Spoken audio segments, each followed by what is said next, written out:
እሺ ተማሪዎቻችን የ11 ብዜቶችን በቀላሉ እንዴት መስራት እንዳለብን እንመለከታለን። የመጀመሪያው 11 ሲባዛ በ10 11 ሲባዛ በ10 ማለት ብቻው የፊት ለፊቱ 1 ሲባዛ 1 ሲባዛ 1 ስንት ይሆናል? 1 ከፊት ለፊት ለመተን አንድ እንጽፋለን ማለት ነው።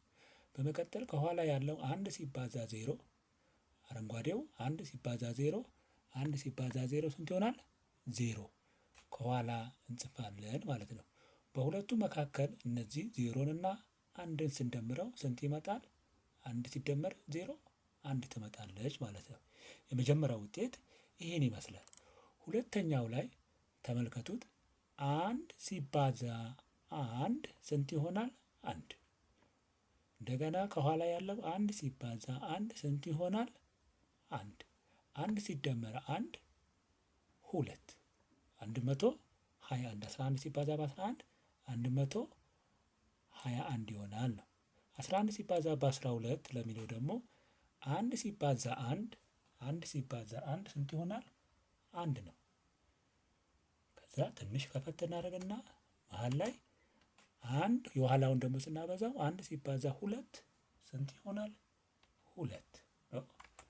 1 ሲባዛ 2 2 መደመር ነው። አሁን 1 ሲደመር 2 ስንት ይሆናል? 3 መሀል ላይ እንጽፈዋለን። 1 ሲደመር 2 1 ሲደመር 2 ስንት ይሆናል? 3። ስለዚህ ስንት ሆነ ማለት ነው?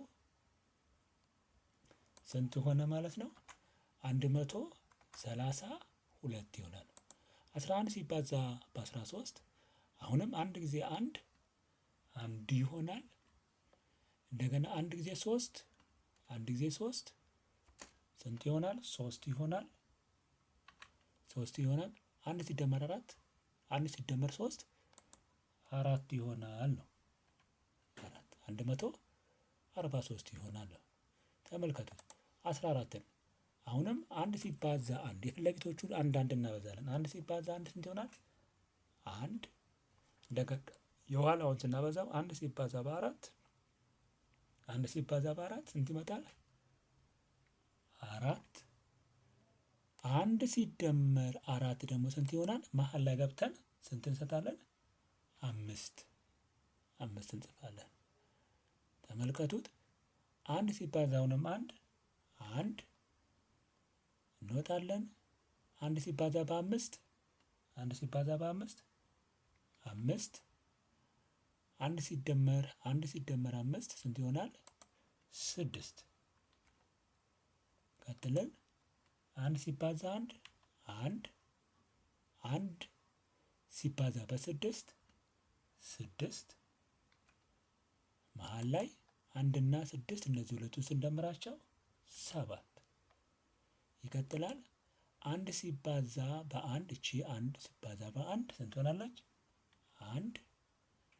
1 ሲባዛ በ4 1 ሲባዛ በ7 7 1 ሲደመር 7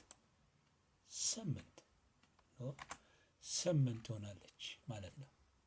ቀጥለን 1 ሲባዛ በ1 1 ሲባዛ በ8 8